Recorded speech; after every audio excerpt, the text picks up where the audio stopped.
Welcome back to the ranch again. Randy, this is probably more for you than anybody else. But I got your distributor all tore apart and all inspected, getting it cleaned up and figuring out what we got to do here. What I was finding when I was initially checking it out, that this advance mechanism here was pretty well froze up. I tried to move it and it would kind of stay there. It wouldn't spring back like it's supposed to. And so then I decided, well, I better just take the thing all apart here and see what's going on. And so then a lot of rust and crud and dried up old grease and everything. So got everything cleaned up. The bearing is all cleaned up now. New grease in there. Did notice that there was some damage to this plate. That must have been some kind of crash at one time, and the plate has been brazed back in place, and so then I had to, wasn't perfectly flat under, so I had to kind of bend it back just a little bit, get it so it's flat, and then clean up everything. But a little tricky to figure out how this comes apart. There's no diagrams or anything that I could find that shows how it all works, but in the center of this little cam system here, let's see, where did it go? There it is. This little screw, which has got a hole in the center there to probably allow you to drip some oil or something down in there to help keep this lubed up on the stem. But once I got that out, then I could take it all the way apart. But I'll need to find some kind of felt wad to put in there that a guy can soak up with some oil and kind of help keep that clean and protected in there. So anyway, that's all moving real good. I just got to figure out what we're going to do for springs. There's one that was still okay. It was loose, so I had to try and bend that ear around to kind of take up some of the slack that was in that. But then the other one, when I had started monkeying here a little bit there, that ear broke off. And so now I got to try and figure out what we're going to do there. These don't appear to be available anymore, probably haven't been for a long time.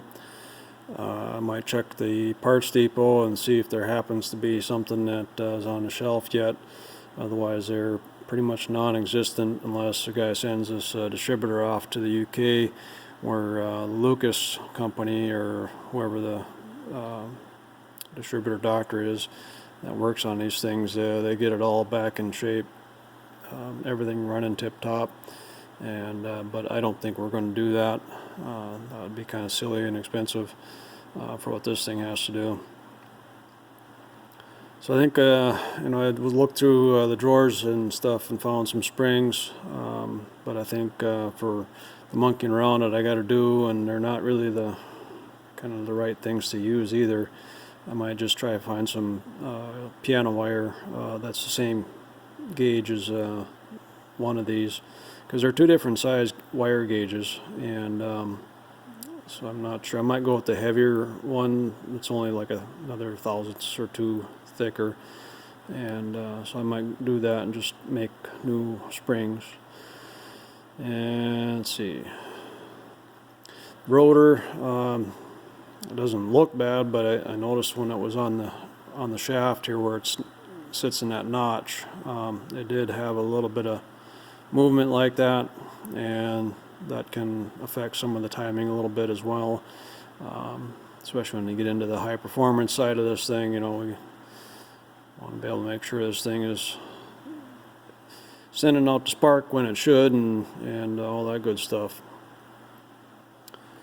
Points were starting to get a little burnt. I don't know if that was, some of that might be from the issue that we had with that resistor there for the coil, but anyway, the point gap was starting to close up. It's supposed to be 14,000, so I checked it before I took this thing apart, and it was at about 10. So the little plastic guide there was getting wore down and closing up the gap. So we'll get a new points, we'll get a new rotor, and then I checked the condenser over on the tester here and got that all hooked up. Watched a little blinky light. There, it's charged up, and then it's got a little slow leak to it because the light will just kind of blink a little bit every once in a while, and so that's going to affect how it runs as well. So we'll get that because those things are still available yet, and then we'll see. Like I said, we'll see what we can do about the springs. Other than that, just getting it all ready to go back together and get this thing working back in tip-top shape again, or at least close to it. So I'll talk to you later. Bye.